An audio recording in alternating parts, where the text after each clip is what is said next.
آج کا دور آپ کو پتہ ہے میڈیا، اخبارات اور ریڈیو کا دور ہے. اگر آپ سے کہا جائے کہ کسی ایک واقعے سے متعلق، کیونکہ آپ اس کے بارے میں ایک کلیئر سٹینڈ رکھتے ہیں، تو اگر کسی واقعے کے متعلق آپ سے یہ پوچھا جائے کہ آپ اس کو فلاں واقعہ یہ ہوا آپ نے سنا، اور آپ سے پوچھا جائے کہ آپ فلاں شخص کو قاتل گرداننے کے لیے تیار ہیں، جبکہ یہ واقعہ کربلا 1400 سال پہلے ہوئی ہے، تاریخ بھی غلط ملت ہے، مکس ہے، سچ ہے، جھوٹ ہے، اس کے باوجود آپ کوئی کلیئر کٹ سٹینڈ اور حتمی رائے لے سکتے ہیں کہ فلاں شخص مجرم تھا؟ مجرم کا مسئلہ ہی نہیں ہے یہ. دیکھیں بڑا انہوں نے رخ بدل دیا ہے. ہم تو مجرموں کو اسپیسیفائی اس طریقے سے کرنا ہی نہیں چاہتے. اس سے تو غرض ہی نہیں ہے. ہم تو اس واقعے کے پس منظر اس کے ایفیکٹس کو ڈسکس کر رہے ہیں. مثال کے طور پہ آپ اسے سمجھیں کہ مسلمان 10 ذوالحجہ کو سنت ابراہیمی پوری کرتے ہیں، تو کیا ہم 10 ذوالحجہ کے کانٹیکسٹ میں یہ ڈسکس کرتے ہیں کہ جو مینڈا قربان کیا تھا ابراہیم علیہ السلام نے وہ کتنے کلو کا تھا، یا اس کے سینگ کتنے تھے، ان کا کلر کیا تھا، یا جب انہوں نے ذبح کیا تھا تو اس کے کتنے حصے کیے تھے، کتنی بوٹیاں بنائی تھیں، اس کو بھون کے کھایا تھا یا سٹیم روسٹ کیا تھا، یہ ڈسکس کرتے ہیں. یہ انٹرسٹ کی چیزیں ضرور. اصل چیز ہم اس تھیم کو فالو کرتے ہیں کہ ابراہیم علیہ السلام نے اللہ کے لیے قربانی دی. واقعہ کربلا اس سے ریلیٹڈ نہیں ہے کہ جی ان کے اوپر پانی بند ہو گیا، ان کے اوپر ظلم ہوا، کتنے بندے شہید ہوئے. یہ سیکنڈری چیز ہے. اصل چیز ہے کربلا ہوئی کیوں نبی علیہ السلام کی محنت کو 50 سال کے اندر اس لیول تک پہنچا دیا گیا کہ ہزاروں صحابہ زندہ ہیں اور نبی صلی اللہ علیہ وآلہ وسلم کی پوری اولاد ذبح کر دی جاتی ہے. ہم تو یہ کہہ نہیں رہے کہ کیسے ذبح کیا انہوں نے، آری چلائی تھی یا تلوار چلائی تھی. یہ تو واقعہ کربلا تو سب کو پتہ ہے، ان کی شہادت بھی سب کو پتہ ہے. جامعہ ترمذی میں حدیث ہے حسن و حسین جنتی نوجوانوں کے سردار ہیں، اور ان کی والدہ جو ہے وہ جنتی عورتوں کی سردار ہیں. اور المستدرک حاکم میں حدیث ہے حسن و حسین جنتی نوجوانوں کے سردار ہیں اور ان کے والد ان سے بھی بہتر ہیں. تو یہ تو ڈیفینٹ حدیثیں ہیں، یہ تاریخ تو نہیں ہے، نبی علیہ السلام کے فرامین ہیں. تو ان کی موجودگی میں ان کے ساتھ یہ کچھ کیا جائے تو ہم نٹی گریٹیز میں نہیں پڑھتے. ہم اس تھیم کے اوپر کہ یہ کون سی چیز تھی جس نے خلافت راشدہ کو ملوکیت میں بدل دیا، ہم اس تھیم کے اوپر بات کرتے ہیں. ہم کہتے ہیں چھوڑ دیں، بندے ہندے چھوڑیں. الٹیمیٹلی کیا نکلا ہے، کس کی وجہ سے ہوا ہے، وہ تو احادیث کی کتابوں میں موجود ہے. ہم کب کہہ رہے ہیں خفیہ کیمرے لگا گئے جی کس نے گولی پہلا تیر کس نے چلایا یہ وہ. ہم تو بتا رہے کس کے دور حکومت میں ہوا اور ان کا اپنا کردار کیا تھا، اس کو کس طریقے سے لا کے تخت پہ بٹھایا گیا. وہ ساری کی ساری چیزیں تو سامنے ہیں. وہ تاریخ کی کتابیں نہیں ہیں، حدیث کی کتابیں ہیں. اگر آپ کہتے ہیں کہ بخاری مسلم سے ہم نے صرف رفع الیدین کی حدیثیں لینی ہیں یا ایمانیات کی حدیثیں لینی ہے اور باقی جو بخاری اور مسلم میں آل امیہ کی بدماشیوں کو ننگا کیا گیا ہے وہ ہم نے نہیں لینی ہے، تو سر پھر آپ اپنے آپ کو کلیئر کٹ، پھر ہم آپ سے واقعہ کربلا نہیں ڈسکس کریں گے، حجیت حدیث میں بات کریں گے. آپ کو اپنے آپ کو منکرین حدیث کہنا پڑے گا. یہ آپ اسکروٹنگ کیسے کریں گے؟ اس سے بڑی بات مجھے یہ بتائیں کہ عظمت صحابہ بڑی چیز ہے یا عظمت محمد رسول اللہ صلی اللہ علیہ وآلہ وسلم؟ تو بریلوی یہی تو رونا رو رہے ہیں. وہ کہہ رہے ہیں جی قرآن میں تھوڑی آیات ہیں. آپ پھر مڑ مڑ کے پڑھتے ہیں قل انما انا بشر مثلکم، اس میں تو نبی علیہ السلام کی تنقیص ہو رہی ہے. تو ہم ان کو کیا کہتے ہیں کہ تنقیص مقصد نہیں، نعوذ باللہ، نہ ہو رہی ہے. آپ افضل البشر ہیں لیکن آپ کی سپیشیز بشر ہے. یہ ہم اپنا عقیدہ سمجھتے ہیں، وہ اس کو تنقیص شمار کرتے ہیں. تو پھر اس وقت آپ بھی بریلویوں کی بات مان کے تو یہ آیات پڑھنا چھوڑ دیا کریں. آپ کہتے ہیں نہیں آیات ہے کیوں نہ بیان کریں، تو ہم بھی کہتے ہیں احادیث ہے کیوں نہ بیان کریں. کہ صحیح بخاری میں حدیث ہے 2812 عمار کو ایک باغی جماعت قتل کرے گی، وہ جماعت دوزخ کی طرف بلا رہی ہوگی اور عمار ان کو اللہ اور جنت کی طرف بلا رہا ہوگا. اب اس کے نرغے میں جو آتا ہے وہ آئے، میں اپنے نبی سے ٹکر لے لوں آپ لوگوں کے منہ کا خیال رکھتے ہوئے کہ میں نبی علیہ السلام کو کہوں کہ آپ نے کیوں ایسی بات کر دی کہ مولا علی کے مخالفین کو آپ نے دوزخ کی طرف بلانے والی جماعت کہہ دیا.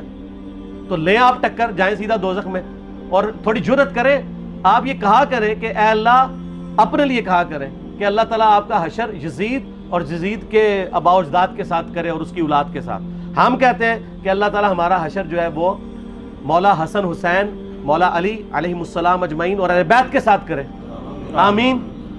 اور آپ میں تو اتنی جرت نہیں آپ یہ بات بھی کر سکیں، کیونکہ ان کو پتہ ہے۔ تو نبی علیہ السلام کی احادیث کو بیان کرنے کو یہ سمجھتے ہیں کہ جی اس سے مصیبت کھڑی ہو جائے گی، تو اپنے آپ کو منکرین حدیث ڈکلیئر کریں، پھر حجیت حدیث کا مقدمہ ڈسکس ہوگا، پھر کربلا نہیں ڈسکس ہوگی۔ اور یہ ٹی وی پہ بھی آ کے مولوی بیٹھے ہوتے ہیں، سنیوں کے بھی شیعوں کے بھی، مڑ مڑ کے جی وہ یزید نے یہ کر دیا۔ وہ یزید نے کیا کیا ہے یار؟ وہ تو سسٹم کا نمائندہ بن کے آیا جو پیچھے سے خراب تھا۔ یزید کو لے کے بیٹھے ہیں، یزید یزید یزید یزید، بھائی پیچھے سے معاملہ خراب ہوا ہے۔ اگر نہیں یقین آتا تو یہ بخاری مسلم کی میں نے آلموسٹ 200 سے زیادہ احادیث مین سٹریم کی کتابوں سے اکثر بخاری مسلم سے جمع کیے، پڑھے۔ اور سر میں نے تو ان کو چیلنج دیا ہے، یہ حدیثیں پڑھ کے نا اپنے ممبروں سے صرف ان حدیثوں کی تشریح اپنی پبلک کے سامنے کر دیں، نہیں کر سکتے تو وہ لعنت کے مستحق تو ہو رہے ہیں نا، حق چھپا کے، اور قیام الدین کے منہ پہ لگام ڈالیے، اور پھر مڑ مڑ کے کہتے ہیں نہیں جی وہ کچھ چیزیں خاص ہوتی ہیں، وہ عوام الناس کے سامنے نہیں کرنی چاہیے، وہ صحابہ کرام بھی بعض اوقات ایسی باتیں پبلکلی نہیں کرتے تھے۔ میں نے اس کے اوپر بڑا ایک میرا کلپ ہے یوٹیوب پہ، مولا علی سے متعلق 5 جھوٹ، تو میں نے کافی ساری چیزیں اس میں ڈسکس کی ہیں۔ لیکن میں یہ کہتا ہوں کہ اللہ کے بندو، جو چیزیں نبی علیہ السلام نے منع کی ہیں بیان کرنے سے، وہ تو ہم ڈسکس کر بھی نہیں رہے۔ میں نے آج تک آپ کو منافقین کے نام بتائے؟ آپ نے حذیفہ ابن یمان کو بتائے تھے نا آپ صلی اللہ علیہ وسلم نے، صحیح بخاری میں آتا ہے، تو میں نے آپ کو بتائے، آپ رازدار رسول تھے، وہ ختم ہوگی بات۔ میں نے کبھی ڈسکس کی ہے؟ اگرچہ میں نے صحیح مسلم کی حدیث 7035 نمبر ڈسکس کی ہے کہ نبی علیہ السلام نے فرمایا میرے صحابہ میں 12 منافق ہیں، وہ کبھی بھی جنت میں داخل نہیں ہوں گے یہاں تک کہ سوئی کی ناکے سے اونٹ نہ گزر جائے، اور ان میں سے 8 ایسے ہیں جس کی کمر پہ دوبیلا پھوڑا نکلے گا۔ میں نے آج تک آپ کو بتایا کہ کس کس کی کمر پہ دوبیلا پھوڑا نکلا اور اس کی موت اسی پھوڑے میں ہوئی ہے؟ بتایا؟ تو میں تو وہ چیزیں ڈسکس بھی نہیں کر رہا، میں وہ چیزیں ڈسکس کر رہا ہوں جو نبی علیہ السلام نے علامات النبوہ میں بتائی ہیں۔ یہ امام بخاری حدیث نبوت کی دلیل کے چیپٹر میں لے کے آئے ہیں، اور امام بہقی نے 3500 احادیث پر مشتمل ایک کتاب لکھی ہے دلائل النبوہ، کہ ہم نبی صلی اللہ علیہ وسلم کو نبی کیوں مانتے ہیں، اس کے اوپر۔ اور اس میں یہ ساری حدیثیں عمار بن یاسر کے قتل والی لے کے آئے ہیں، بتانے کے لیے کہ دیکھیں ہمارے نبی علیہ السلام کی نبوت کی دلیل ہے کہ آپ نے اپنی وفات کے آلموسٹ 30 سال کے بعد ہونے والے واقعے کو پہلے ہی بتا دیا۔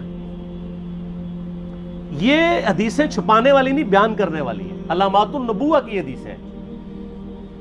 آپ کہتے ہیں چھپائیں، اگر کوئی حدیث دنیا میں نہیں چھپائی جا سکتی نا تو علامات النبوہ والی حدیث ہے، کیونکہ وہ تو نبی صلی اللہ علیہ وسلم کی نبوت کو جسٹیفائی کرتی ہے۔ ورنہ میرا ایک معصومانہ سوال ہے کہ نبی صلی اللہ علیہ وسلم نے یہ باتیں کر کے ان کے زوم میں نعوذ باللہ امت کو مصیبت میں ڈال دیا۔ آپ نے خود ہی فرمایا کہ یہ ہوگا، کیوں فرمایا آپ نے؟ میں تو بیان کر کے مجرم ہوں، تو جس نے مجھے خبر دی ہے ان کے بارے میں آپ کا کیا خیال ہے؟ یہ مسند احمد کی حدیث یہ میں نے گھر بیٹھ کے بنائی ہے کہ میری بیوی کا کیا حال ہوگا جس پہ خوف کے کتے بھونکیں گے۔ تو سیدہ عائشہ سے مجھ سے زیادہ نبی علیہ السلام کو محبت تھی، لیکن آپ اللہ کے پیغمبر تھے، آپ نے اپنے گھر کی خبر بھی نہیں چھپائی، بتا دی کہ یہ ہوگا۔ اور اس سے بڑھ کے آپ صحیح بخاری میں دیکھیں، عمار بن یاسر کا خطبہ ہے، میں نے یہ سارا، پریشان نہیں ہونا، یہ ریسرچ پیپر میں سارا کچھ موجود ہے، اور کوئی چیز بھی ایسی نہیں جو اس میں سکپ ہو۔ صحیح بخاری میں خطبہ ہے کہ عمار بن یاسر کو مولا علی نے بھیجا کوفے میں، کوفے والے نیوٹرل ہو گئے تھے کیونکہ بصرہ سے سیدہ عائشہ آ رہی تھیں، اور وہاں پہ انہوں نے کہا نہ ہم سیدہ عائشہ کا ساتھ دیں گے نہ مولا علی کا دیں گے، تو عمار بن یاسر کو تیار کرنے کے لیے، یعنی وہاں کے جو عوام تھی اس قتال کے لیے مولا علی نے بھیجا۔ تو سیدنا عمار بن یاسر نے وہاں پہ کوفے کے ممبر پہ خطبہ دیا، بخاری کے الفاظ ہیں، اوپر والی سیڑھی پہ عمار بن یاسر نے حسن ابن علی کو بٹھایا، حالانکہ حسن ابن علی سے 4 گنا بڑی عمر تھی عمار بن یاسر کی، 90 پلس ہو چکے ہوئے تھے۔